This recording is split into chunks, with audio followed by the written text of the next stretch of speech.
Our job was to figure out how to introduce tension and resolve it as quickly as possible.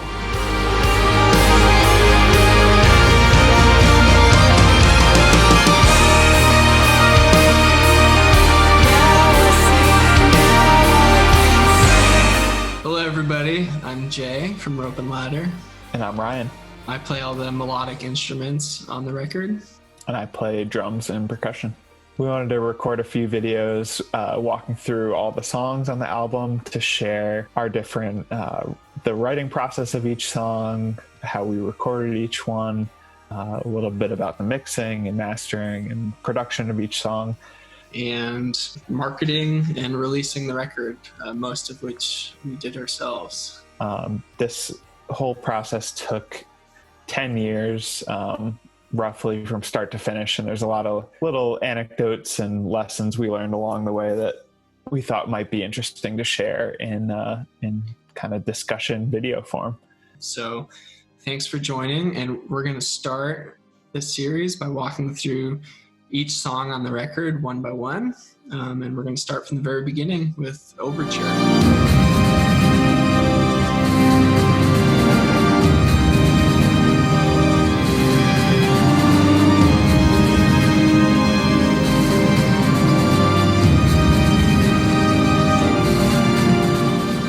We're going to have the actual project files that we used to track the record. So you'll see all of the raw parts, and we'll just kind of step through the songs and talk about our decisions, lyrical decisions or production decisions or instrumentation. I think this is going to be like a really good opportunity to clue people into the actual storyline of the record. So we'll go through what the songs are about, and then a little bit of the meta storyline, because some of the songs are inspired by just like everyday life, and that is definitely harder to come across through the lyrics, so we'll give you those stories as well.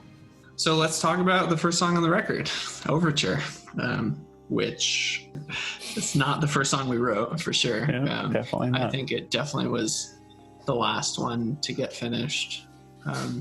I think one of the most fun parts about writing a concept record or a rock opera, however you want to brand it, is like you're kind of allowed to play with your themes, which is cool. It's cool to have like all the songs exist in the same universe, so to speak, and bring themes back and, you know, have them take on a different flavor. I don't remember how the main theme came to be, but it was understood pretty early in the project that we had this main theme. I was trying to remember how that came about also, and I couldn't think of it. I don't remember if it like started on the guitar first or piano first, but it was definitely very early on. Yeah, and kind of our approach to the record was, you know, we wrote the songs that came to us. So The Invasion was first, and then The Conspiracy, and then Lost Cause, Rope and Ladder. And we started filling in other little plot points in between. And we had always earmarked the Overture. Like, we knew we had the main theme. We knew that it was pretty compelling. And so it was kind of like a solved problem in the grand scheme of like what the full length would be. So we didn't spend a lot of attention on it until we had filled out, you know, the other 12 songs. And then at the very end, because this must have been 2017 at least, because I was living in Boston at the time, and we were trying to figure out the Overture. So let's go into detail on the Overture now. So we had the main theme, and at some point we had exercised it, introduced the counterpoint, and then start like swirling some harmonies around it, like doing the counterpoint in a round and the harmonies in a round, and keeping the melody going. And, you know, pretty effortlessly we had built up this like pretty compelling sonic space or whatever that makes up the second half of the song. And so that was a solved problem, and the hard problem for us to solve was we knew that the main theme could resolve a lot of tension and it could be triumphant. Mm-hmm. And so we knew that we wanted to land that moment. And so we had to introduce tension before we resolved the main theme. And so our job was to figure out how to introduce tension and resolve it as quickly as possible, right? Because this is the first song on the record. You do not want to spend time like burning your listeners' attention. So that was a hard problem for us to solve. And we went back and forth a ton of different approaches. We had some that were hot out of the gate, some that were cold out of the gate. Yeah. Every single one of our approaches, though, we knew like we kind of early on went down this path of like it was going to be mostly orchestral or like synth based. Yeah, I wish I could remember some of the failed attempts a little more, but I think all of them, the problem was that they didn't get the tension. Like the short ones weren't tense enough for the resolution to be meaningful, and the long ones just took too long to create tension. Too repetitive. So why don't I share my screen before we start talking about the different themes that are in there? So what you're looking at here is the actual project file that you and I were working on prior to going to get it mixed. I quickly want to talk about some of the themes that we reprise in the overture in an attempt to either build that tension or build some momentum to move forward. And then here at the bottom, I actually have the actual master for the song. So I'm going to just toggle between like the raw files and the master while we listen to this. But the song starts with the piano line from Rope and Ladder to kind of anchor it. This is like a nice percussive synth that kind of just pushes the momentum forward.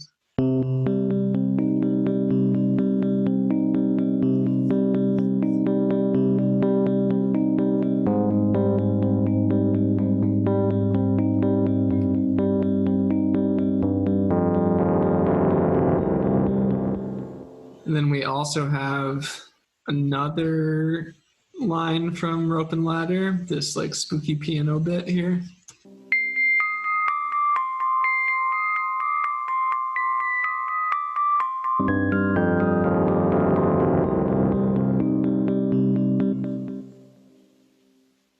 And then probably the sneakiest theme reprise we have here is the bass in the song is actually doing the tapping bit from The Invasion and Safe House. So that sounds like this.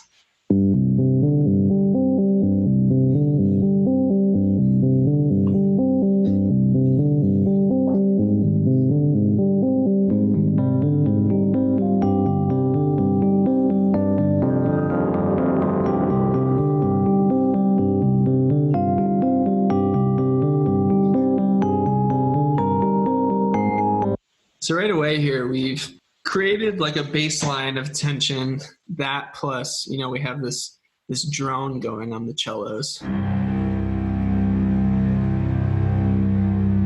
Right, so we create this baseline of tension just because it's in a minor key, it's a little spooky, everything is like a little too perfect. We have our echo is kind of just like pushing the momentum forward.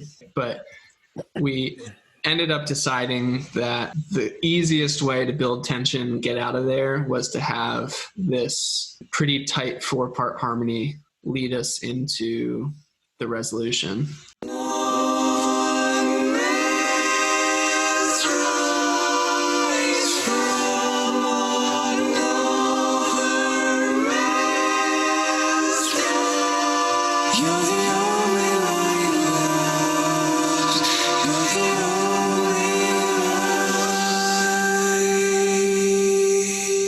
And kind of the way that we're able to get there so quickly is we end up doing this round with the vocal. So like every half run through the vocal, we bring in another one, with an added harmony line that tightens up the interval and just makes it more and more dense. And of course, this main vocal line is from The Conspiracy, right? One man's rise from another man's death. I guess we use it all over, but yeah.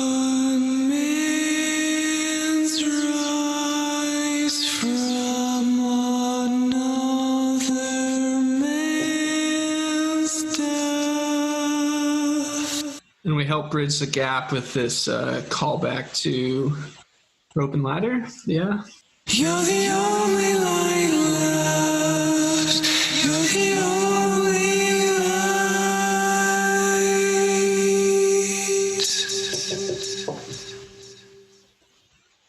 One of like the more subtle components of this song, and I don't know how well this comes across on the actual record, but we have this like bass bed of this like just uneasy whispering.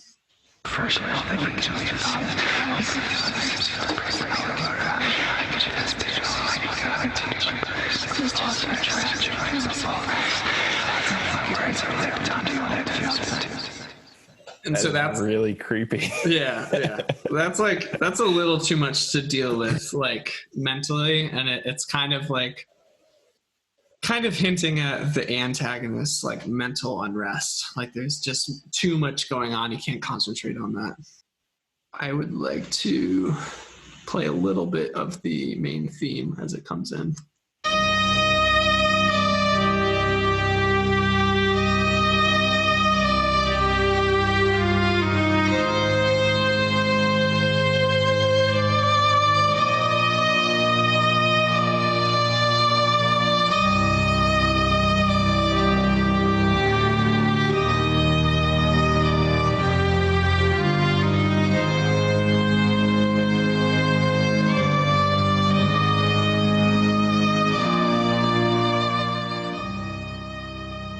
And it's worth mentioning that we doubled most of the live strings with MIDI strings just because we needed like a little bit of meat that we can attach to, like both pitch-wise and like vocal width, I guess. But we just listened to the live stuff. That's kind of like where all your emotion is coming from.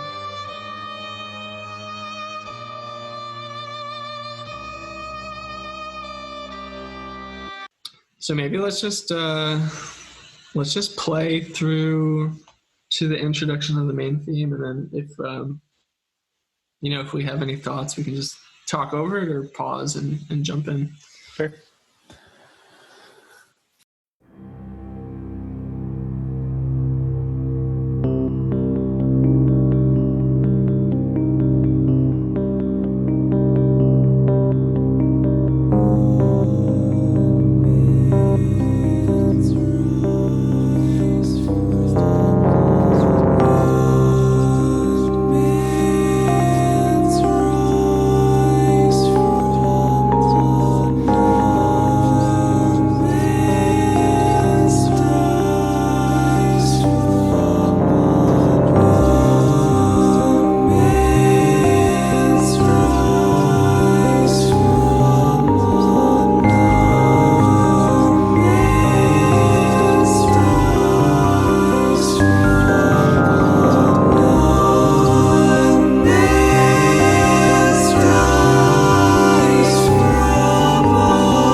So we get in, create tension, and get out all in a minute and 15 seconds, which I think was a big win. And then for this second half of the song, as we're slowly introducing new harmonies here, we went back and forth a good amount about like how long we wanted the listener to sit in this, and we ended up erring a little on the long side.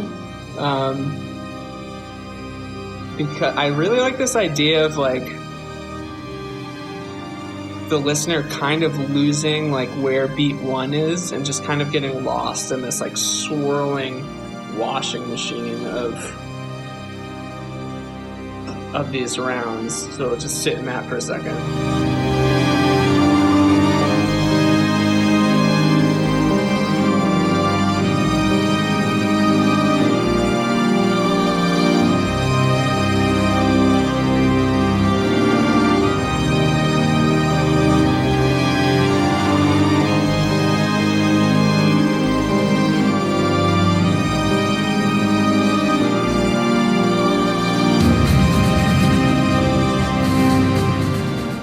then about there is where, something has to happen compositionally. Yeah. So I feel like we had many versions of the overture, that one of the constants that in all those different ones was wanting to have some sort of like portrayal of like an army. So we kind of settled on this marching beat, and then we also wanted these like big echoey booms that could be like cannons going off or something like that. Yeah, again, like the hard problem was like, how do we get in and get out and like create tension, resolve it into this main theme? And then we use, this main theme to like kind of be like a little microcosm of the record itself, right? So like things start kind of calm, right? We introduce like a love story and like a pretty honorable main character, and then things get really hectic and they like start compounding on each other, and they get really hectic, and then we resolve back to the main theme all by itself at the end. So we'll just kind of let the drum section play through here.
Trying to remember, was so the like the way that those drums at the end kind of all like echo into each other, were we kind of modeling that after the Bon Iver song on Blood Bank, Babies, is it?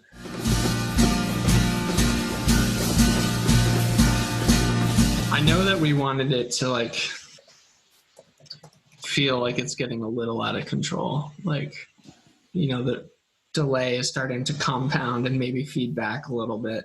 But yeah, in general, it was kind of just like, let's get this as chaotic as possible, and then immediately cut back to the like constant of the whole record. Yeah, and it also kind of like harkens back to, we had loose aspirations for this to like maybe someday have some sort of like theater rendition of it. We were thinking about doing an opening where, we rented a theater in Boston, had just people, do a listening party. But like that idea of just having like a loud, full fidelity audio system, it's hard for me to like enforce that somebody doesn't listen to this on an iPhone in the car or whatever. But like if we can control the environment, we can like really start to explore like the depth of those strings and like the impact of those drums, and like really just kind of set the tone for the story that's about to start, and like get the listener ready for kind of like a cinematic experience. Like this is kind of going to be like watching a movie. Sit down, get comfortable, strap in, and enjoy. Yeah, I think that's a good point to make too, especially for like some of the more repetitive parts on the album. Overture definitely being one of them, with all these other like layers being added in and things like that. Yeah, and I don't know what I'm trying to say. No, I get you. Like it's kind of like everything right now is the dopamine culture, right? It's like, keep me interested, impress me, and then move on to something else and impress me there too. And so like we kind of intentionally wanted to set the pace of the record, sit down, relax, try to just like let this record happen, or like just try to be and enjoy the journey you're about to go on. Yeah, for sure. Was Overture the first song Mike mixed? Did he go in order? No, he skipped the Overture and we went straight into Lost Cause. And so the Overture was like maybe like the 7th or 8th song that we mixed. And it's worth kind of telling the story about this dude, Mike Watts, who had mixed a ton of great records, including the As Tall as Lions records and like everything the Deer Hunter has done since Act 3. So, which is funny because I don't think either of us were like, I don't think we knew where to start searching for a mixing engineer. We didn't want to look like at the like liner notes of our favorite musicians and just call them up because we probably couldn't afford it. But right. So we're pretty heavily influenced by the Deer Hunter, right? So like if they had vetted Mike to be their mix engineer, like he must be good. So we're pretty pumped. We have like 2 weeks set aside for us to go mix the record. We're like playing around with different dates and we land on November of, what year was that? 2018. Yep. You should know because you you couldn't come because it ended up being like exactly when your son was due to be born, or like maybe a couple weeks before. Anyway, fast forward. So we're in the studio. You know, we've gone through 3 or 4 tracks, and then Mike gets a text from Casey, and Casey is working on this new project, the Indigo Child, and he's like, "Hey man, I'm going to be in town. I'm going to talk to my team. I'd love to swing by and track a couple demos for this project." Mike was really good about it. He was like, "You have the time reserved, so it's up to you. But like, if there's any way that you can accommodate for Casey to come in and spend a couple days in the studio, I'd love to make that happen." At that point, it was like super serendipitous for us because, you know, we had been to probably 10 Deer Hunter shows between the two of us. And so absolutely was like the first thought, but is like, but we need to make sure that we actually finish our record. And so we were excited for Casey to come work. I had asked for the condition that like I was, since he was, you know, kind of crashing my studio time, that I was able to watch him work while he was here. So long story short is that those 3 days where Casey came and tracked those demos was when we were slated to mix the Overture. And I'm actually like super grateful that it worked out that way, because Mike kind of gave me free rein to the control room for those 3 days, because we had started to try to mix it together. And like, there are so many subtleties of like when harmonies come in and like at what volume, and like just all the automation of all these strings. It was hard for me to articulate to him like each nuance. And then we had this like drum section, and I like wanted it to like be kind of like huge and echoey, but also like pointy at the same time. And so he was just like, "Dude, like go wild. Let's see what you have at the end of this." So I spent those 3 days, like half watching them work together, but also spent a lot of time like doing minute automations for this song in general. Cool. So I think that's all we have for this episode. I'm hoping that I'm able to cut this down into something manageable, but again, we're going to be stepping through one track at a time through the record. So if you have questions about specific tracks, I think we're going to leave, you know, the end of these to be kind of like a Q&A section. Yeah, that's a good idea. Well, thanks for joining us. For all of you that are here at the end of the video, next week we're going to be diving into Lost Cause. So if you have any questions about that song in particular, or us as people or us as a band, let us know in the comments below. Thanks for sticking it out with us. This is our first video doing this, so we're still kind of working out the kinks and figuring out how to do this, but We really want to do this for every song in the album, so we'll keep plugging along, and looking forward to starting Lost Cause next week. Thanks for joining.